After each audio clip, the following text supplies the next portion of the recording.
শীতকাল মানেই বাজারে পাওয়া যায় অসংখ্য ফ্রেশ কমলা লেবু। আর কমলা লেবু খেতে আমরা সকলেই ভালোবাসি। আর সেই কমলা লেবু দিয়ে আমরা নানান ধরনের ডেজার্ট তো বানাই। তার মধ্যে সবচেয়ে সহজ এবং আমার পছন্দের রেসিপি হলো এই নরম তুলতুলে দারুণ স্পঞ্জি ও মজাদার কেক, যা টি টাইম বা বাচ্চাদের টিফিনের জন্য একদম পারফেক্ট। আর এরকম কমলা লেবু দিয়ে ফ্রুট কেক বানাতে যতটা সহজ এবং কিছু সিম্পল উপকরণ দিয়েই তৈরি হয়ে যায়, তাও আবার ডিম ও ওভেন ছাড়াই, ততটাই সুন্দর এর টেস্ট ও স্মেল হয়, যা দোকানের কেনা কেকের চেয়ে দুর্দান্ত হয়। তাহলে বন্ধুরা, পুরো ভিডিওটা শেষ অবধি দেখতে থাকো। আর ভিডিওটা ভালো লাগলে লাইক, শেয়ার আর সাবস্ক্রাইব করে পাশে থেকো। নমস্কার বন্ধুরা, আমি পিয়ালি। আপনাদের সকলকে স্বাগত জানাই আমার চ্যানেল টেস্ট উইথ পিয়ালিতে। চলুন আমাদের আজকের নতুন রেসিপিটি দেখে নিই। বাজার থেকে এনেই আগে আমি লেবুগুলো ভালো করে ধুয়ে জল ঝরিয়ে নিয়েছি। তারপর পরিষ্কার কাপড় দিয়ে শুকনো করে মুছে নিয়েছি, কারণ লেবুর গায়ে যেন একটুও জল না থাকে। আর যেহেতু এর স্কিনটাকে আমরা গ্রেট করব, তাই খুব ভালো করে ধুয়ে পরিষ্কার করে নিতে হবে। আর খেয়াল রাখবেন লেবু যেন ভালো মিষ্টি হয়। খুব বেশি টক লেবু হলে কিন্তু কেক ভালো হবে না। এবার দেখুন, আমি এখানে এরকম মাল্টি গ্রেটার নিয়েছি, যেটাতে এরকম বড়, মিডিয়াম এবং ছোট সাইজের গ্রেট করার অপশন থাকে। সেখানে বড় বা মিডিয়াম সাইজের দিয়ে কিন্তু হবে না, এরকম ছোট সূক্ষ্ম গ্রেটার দিয়ে কিন্তু গ্রেট করতে হবে। যদি আপনাদের কাছে সিঙ্গেল গ্রেটার থাকে তাহলে ওটা দিয়েই হবে। আর এবার আমি একটা লেবু নিয়েছি। এবার দেখুন, লেবুর খোসারের এই ওপরের কমলা অংশটাই কিন্তু গ্রেট করতে হবে। ভেতরের সাদা অংশটা যেন গ্রেট না হয়, তাহলে কিন্তু একটু তিতকুটে ভাব আসবে। তাই এভাবে ঘুরিয়ে ঘুরিয়ে লেবুটা গ্রেট করে নিতে হবে, যাতে কোনোভাবেই সাদা অংশটা গ্রেট না হয়ে যায়। তো দেখুন, এভাবে ঘুরিয়ে ঘুরিয়ে আমি লেবুর খোসাটাকে গ্রেট করে নিয়েছি। আর যেহেতু লেবুগুলো ফ্রেশ, তাই এর খোসাটাও ভীষণই জুসি। তো আমি গ্রেট করা অংশটা একটা প্লেটে বের করে নিয়েছি। এটাকে অরেঞ্জ জেস্ট বলে। তো এখন আমরা এটাকে সরিয়ে রাখবো। আর এরপর নেক্সট স্টেপে যাব। এবার আমরা এই লেবুটার থেকে জুস বের করে নেব। তার জন্য আমি এভাবে লেবুটাকে মাঝখান থেকে কেটে নিলাম প্রথমে। তো দেখুন লেবুটা কতটা জুসি আর পাল্পি, আর এর কালারটাও দারুণ। তো এর জুস বের করার জন্য আমি এখানে এরকম একটা ম্যানুয়াল জুসার নিয়েছি। তো এটাতে আমি এভাবে ঘুরিয়ে ঘুরিয়ে লেবুটার জুস বের করে নেব। এরকম জুসার আমাদের প্রত্যেকের বাড়িতেই প্রায় থাকে। আর যদি আপনি চান তাহলে মিক্সার গ্রাইন্ডারে দিয়েও জুস বের করে নিতে পারেন, বা হাতে করে চিপে নিয়েও বের করতে পারেন। তো আমার এখানে লেবুটা জুস বের করে নেওয়া হয়ে গেছে। এই দেখুন কতটা জুস বেরিয়েছে লেবুটার থেকে। এবার এই জুসটাকে আমি একটা ছাঁকনির সাহায্যে একটা গ্লাসে করে ছেঁকে নেব। এটা কিন্তু অবশ্যই করতে হবে, যাতে লেবুর দানা বা বীজ কোনোভাবেই কেকের ব্যাটারের মধ্যে না চলে যায়। তাই অবশ্যই এভাবে ছেঁকে নিতে হবে জুসটাকে। তো দেখুন, এখানে প্রায় হাফ কাপ মতন জুস আমরা পেয়ে গেছি। এরকম ফ্রেশ অরেঞ্জ জুস দিয়ে কেক বানালে সেটার টেস্ট কেনা কেকের থেকে অবশ্যই ভালো হবে। তো চলুন এবার পরের স্টেপে যাই। তো দেখুন, আমি এখানে একটা 6 ইঞ্চের কেক মোড নিয়েছি রাউন্ড শেপের। আপনারা চাইলে যে কোনো ফ্ল্যাট বেস বাটি বা টিফিন বক্সও নিতে পারেন। এবার আগে এটাকে একটু তেল ব্রাশ করে নেব। তারপর একটা বেকিং পেপার গোল করে কেটে মাঝখানে বসিয়ে দিয়েছি। আর সাইডেও এরকম লম্বা করে কেটে নিয়ে বেকিং পেপার লাগিয়ে দিলাম, যাতে কেকটা একটু হাইট পায়। তো কেক মোল্ড এখন রেডি। এবার এটাকে সরিয়ে রাখবো আর তারপর ব্যাটারটাও রেডি করে নেব। প্রথমেই একটা মিক্সিং বোল নিয়েছি, আর যে কমলা লেবু জুসটা বের করেছিলাম সেটা এতে ঢেলে দেবো এবার। আর তারপর এর মধ্যে দিয়ে দেব হাফ কাপ আর 2 টেবিল চামচ নর্মাল চিনি গুঁড়ো। এর সাথে 1/4 কাপ রিফাইন্ড তেল। আপনারা চাইলে মেল্টেড বাটারও নিতে পারেন। এবার সবকিছুকে আগে ভালো করে ফেটিয়ে নেব হুইস্কারের সাহায্যে। খুব ভালো করে মিশিয়ে নিতে হবে সবকিছুকে, যাতে তেলটা বেশ ভালোভাবে জুসের সাথে মিশে যায়। বেশ স্মুথ একটা মিক্সচার তৈরি করতে হবে। এবার আমি এর মধ্যে দিয়ে দেব রুম টেম্পারেচারে থাকা দুধ 1/4 কাপ, আর তার সাথে 1/4 টিস্পুন অরেঞ্জ এসেন্স। এটা যদি আপনাদের কাছে না থাকে তাহলে স্কিপ করে যাবেন, কিন্তু ভ্যানিলা বা অন্য কোনো এসেন্স একদমই চলবে না এখানে। আর যেহেতু অরেঞ্জ কেক, তাই কালারের জন্য একটু অরেঞ্জ জেল ফুড কালার ব্যবহার করেছি 1 থেকে 2 ড্রপ। এতে কেকটাও বেশ সুন্দর লাগবে দেখতে, একদম দোকানের মতো। আর একবার সবকিছু মিশিয়ে নিয়েছি। এবার শুকনো উপকরণগুলো অ্যাড করব। তাই এর উপরেই একটা ছাঁকনি রেখে দিয়ে দেব 1.5 কাপ ময়দা,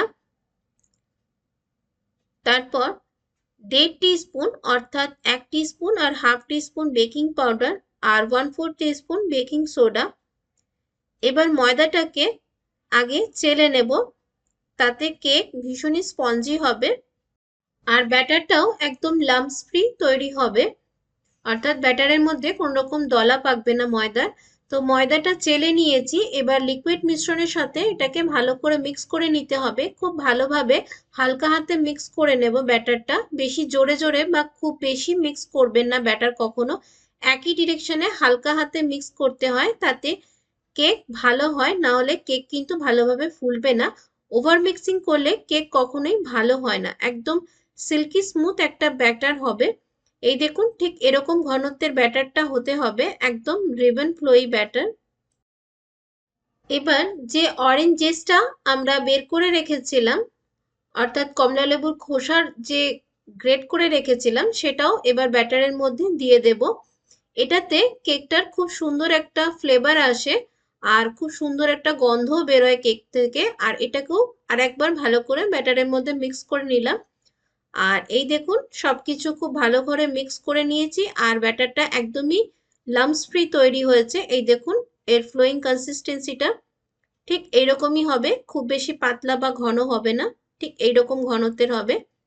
এবার আমি নিয়েছি 2 টেবিল চামচ মতন টুটি ফ্রুটি মিক্স কালারের।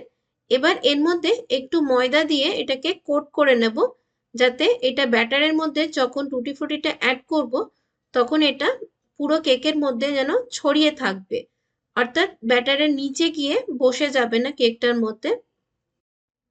যেহেতু কেকটা ডিম ছাড়া তৈরি করছি আর এতে আমি দইও ব্যবহার করিনি, তাই এখন দিয়ে দিলাম 1 টিস্পুন ভিনিগার।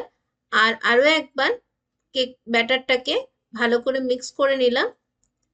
তো দেখুন, ব্যাটার এখন পুরোপুরি মিক্স হয়ে গেছে আর ব্যাটারটা রেডি। এবার ব্যাটারটা ঢেলে দেব, যেটা আমরা কেক মোল্ডটা আগে থেকে রেডি করে রেখেছিলাম তাতে। ব্যাটারটা ঢেলে নেওয়ার পর কেক মোল্ডটাকে এভাবে একটুখানি ট্যাপ করে নিতে হবে, যাতে ভেতরে যদি কোনো রকম এয়ার বাবলস হয়ে থাকে সেটা যাতে বেরিয়ে যায়। আর ওপর থেকে আরো কিছুটা টুটি ফ্রুটি ছড়িয়ে দিলাম, যাতে কেকটা দেখতে বেশ সুন্দর লাগে। তো এবার কেকটাকে বেক করে নেব। তার জন্য আমি এখানে আগে থেকেই কড়াইটাকে 5 মিনিটের জন্য হাই ফ্লেমে প্রিহিট করে নিয়েছিলাম আর এখন বেশ গরম আছে। আর এবার এর মধ্যে কেক মোল্ডটা বসিয়ে দিলাম আর ঢাকা দিয়ে এবার লো ফ্লেমে কেকটাকে বেক করে নেব 35 থেকে 40 মিনিট মতন। তো পুরো 40 মিনিট পর এবার ঢাকা সরিয়ে দেখে নেব। এই দেখুন, আমি একটা কাঠি কেকের মাঝখানে ঢুকিয়েছিলাম। এই দেখুন, কাঠিটা একদমই পরিষ্কার এসেছে, কোনো রকম ব্যাটার লেগে নেই কাঠিটার গায়ে। তার মানে কেকটা খুব ভালোভাবে বেক হয়ে গেছে। এবার এটাকে বাইরে বের করে ঠান্ডা করে নেব। কেকটা এখন পুরোপুরি ঠান্ডা হয়ে গেছে। এবার এটাকে ডিমোল্ড করে নেব। তো প্রথমে সাইডের কাগজগুলো সরিয়ে নিলাম।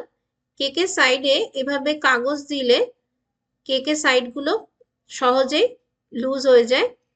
তো এই দেখুন, হালকা একটু ট্যাপ করে নিলাম কেক মোল্ডটাকে আর উপরের এই কাগজটাও সরিয়ে দিলাম।